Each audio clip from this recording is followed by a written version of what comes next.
всечестни отци, представители на монашеството, братя и сестри, скъпи чада на Варденската и Великопреславска епархия, в първите минути от настъпилия празник на Светлото Христово Възкресение, ние се обръщаме към всички, които чуват възгласянето на жизнеутвърждаващото апостолско приветствие Христос Воскресе!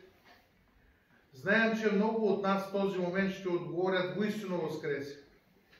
В това прогласяване на истината за Възкресението на Спасителя се съдържа целият смисъл на нашата вяра. Преди повече от 2000 години Господ дошъл в света. Той дал на човеците забележително нравствено учение, което подкрепил не само с силата на своите думи и тяхната удивителна вътрешна логика, но и с велики и чудни действия. Достатъчно е да кажем, че възкресяването на светия и праведен Христов приятел, четиридневния Лазар, което извършил Господ, отекнало в целия Иерусалим. Спасителят дигнал от гроба човека, който 4 дена преди това бил погребан. Неговото тяло имало явни признаци на тление. Това и други подобни чудеса дълбоко развълнували тези, които станали свидетели на проявлението на Божията сила. Същевременно, ако всичко беше завършило само с Голготата, смъртта и поражението, то паметта за Исус от Назарет щеше да се съхрани в народа само като памет, характерна за героите, философите, мислителите или отделни лидери. Без Възкресението Христово не би възникнала църквата, обществото от хора, които живеят с вярата в Господа, които чрез тази вяра реално се съединяват с Него и получават сила за своето вътрешно духовно усъвършенстване. Възкресението на Господа свидетелства за това, че Той не само е Син човечески, но Син Божий. Той е победител на смъртта и греха и съединявайки се с Него, ние се съединяваме с Бога, а това значи, че получаваме Божията благодат, която ни помага да преодоляваме всякакви трудности, изпитания и скърби, да излезем победители от различни жизнени колизии, защото силата Божия лекува нашите немощи и възпълва човешките недостатъци. Когато човек сам се бори с злото, надявайки се само на себе си, то победата над злото се оказва непосилна. Но ако той призове Божията помощ, то заедно с Бога, с възкръсналия Спасител, ще излезе от тази битка победител. В този ден човекът не само чувства пасхалната радост на емоционално равнище, но я постига и чрез разума и ние разбираме колко е убедително, логично и всеобхватно християнското учение. То е вдъхновяващо и жизнеутвърждаващо. Но най-главното, това е радостта от светлия празник на Христовата Пасха, която ние преживяваме в сърцето си.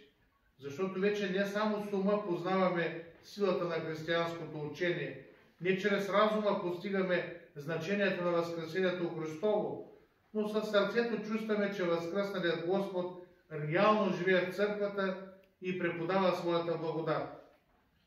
Той се докосва до нашето естество.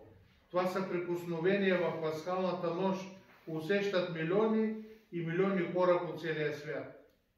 Ние всички празнуваме това вселенско тържество, прославяйки Христос възкръсналия и радостта, която по време на пасхалното богослужение влиза в сърцето на човека, остава с него задълго. Обични Господа, братя и сестри, в пасхалната нощ се обръщаме към всички, които присъстват в Божия храм и към тези, които по една или друга причина не са могли да го посетят. Обръщаме се и към онези, които не са влезли в църковната ограда поради липса на вяра. Ние от все сърце им пожелаваме да я намерят, защото вярата в Бога променя живота на човека, прави го прекрасен. Тези, които в пасхалната нощ пребивават на одъра на болестта или изпълняват служебния си дълг, тези, които сега не присъстват на тържественото богослужение, но с разума и сърцето си в този момент се присъединяват към всички християни, изпълващи Божиите храмове, пожелаваме им да получат дара на Божията благодат за да може пасхалната радост да се докосне и до техните сърца. Всеки път, когато вършим добри дела, когато помагаме на болните, слабите, немощните, когато протягаме дружеска ръка към нашите ближни, ние изпитваме вътрешно удовлетворение, а това е и блясък на пасхалната радост. Ако нашите постъпки и действия да отговарят на заповедите Господни, ако ние следваме това, към което ни призовава Бог, животът ни ще се изпълни с радост и щастие. Защото да живееш в съответствие с Божиите заповеди, това значи да бъдеш щастлив. Още веднъж от цялото си сърце поздравяваме вас, скъпите чада на Варненска и Великопреславска епархия, с празника на Светата Пасха, със светлото Христово възкресение. Нека пасхалната радост, колкото може по-дълго да се съхранява в нашите сърца и светлината на Христовото възкресение да озарява нашия живот. Христос воскресе!